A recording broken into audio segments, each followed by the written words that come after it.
Ջրհեղեղից 10 օր հետո Արթիկում արդեն կատակում են տեղի ունեցածի մասին։ Այս կողմերով անցել է Նոյի տապան հենց այն ժամանակ, երբ Հռոմի պապն իջնում էր Երևան։ Արթիկում ոչ մեկ Նոյի չի տեսել։ Տապանն է չեն տեսել, մենակ ջուրն է եկել։ Հետո ջրերը քաշվեցին եւ ինչպես տեղացի երիտասարդներից մեկն է ասում, ագրավը չվերադարձավ։ Այն որ գնացի չի եկի, եկեստեղ սատկել է։ Առաջինը մի հովիվ է զանգել Արթիկի քաղաքապետին, ահռելի ջրեր են գալիս քաղաքի վրա, դիմավորեք։ Ու երբ որ հովից ստացալ բանը, մեր հսկայական ջուրը գալու։ Երբ քաղաքապետը գնացել է ջրերին ընթരാճ, ջրերն արդեն քաղաքում են եղել։ Այսօր քաղաքի վերին հատվածը ջրերի բերած ցեխի ու քարերի իշխանության տակ է։ Տեսնում եք, հիմա մենք որտեղ կանգնած ենք, սա գումն է։ Պարզապես ծավալը այնքան մեծ է քարի կուտակումներ, որ դարձել է ճանապարհ։ Ջրերն իրենց հետ բերել են սարերում գտնվող հանքերի խիճն ու քարը եւ խցանել քաղաքի գլխավոր հեղեղատարը։ Քաղաք մտնելուց հետո ջրերն իրենց ավելի ազատ են զգացել, մտել են տներ, ֆերմաներ եւ նկուղներ։ Արտավազդ Ղարախանյանի անասունները ջրհեղեղի գլխավոր զոհերից են։ Երկու մայր խոս գոջիներով 8 հատ հորդ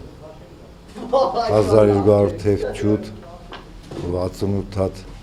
հնդկահավ։ Անասնապահն իր կորուստները գնահատում է մոտ 7-8 միլիոն դրամ, որը վարկի տեսքով էր վերցրել եւ դեռ մտադիր էր ընդլայնել ֆերման։ Վնասները թեթևացնելու համար առաջարկվող գումարն ավելի է մտնեցրել անասնապահի ներաշխարը։ Որպես օգնություն տվել են 655,000 դրամ։ Չունեմ, հավատ չունեմ։ Ինչու հավատ չունեք։ Որտեղ սկանի դիմաց 655,000 դրամ տվել են հետագայում ինչ պետք է տան որ տեղել ռասնե կամ եփ պետք է տան հետագան եփ է։ Բիզնեսս լրիվ է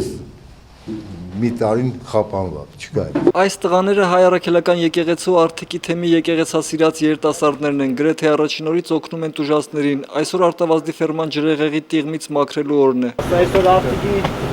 աշխատուժը եկեղեցին է։ Քաղաքապետարանը նույնպես կամավորներ է տրամադրել տեղացիներին օգնելու համար։ Այստեղ ջրհեղեղի պատճառած վնասների չափի մասին կոնկրետ տվյալներ դեռ չկան։ Քաղաքապետ Արսեն Աբրահամյանը հասկանում է բոլորին, ովքեր դժգոհ են աջակցության գումարների չափից։ Ապագայի հանդեպ մտավախությունը մարդկանց ստիպում է, որ ասենք այդ գումարների մասին մտածելիս կամ մոդեցումների մեջ արդեն մի քիչ ավելի ապահովված լինելու համար այսպես ասած գումարը կամ սպասելիքները ավելի շատ են։ Քաղաքապետն անկեղծ է, աջակցության գումարների իմաստը ամբողջությամբ կրած վնասների փոխհատուցումը չէ, այլ դժվարությունների հաղթահարումը։ Հեղատարը ուրեմն վերանորոգվելուց հետո էլ չկա երաշխիք որևէ, որ այդ հեղը չի կրկնվի, նորից չի առաջանա։ Այսինքն մարդիկ կցանկանան իրենց ապագա երևի պլանների մեջ կառուցում են հեռանալ այդտեղից, ուրիշ տուն կառուցել։ Այս կարգի գումարների մասին մտածում, սա էլ արդեն այլ կարգի գումարներ են։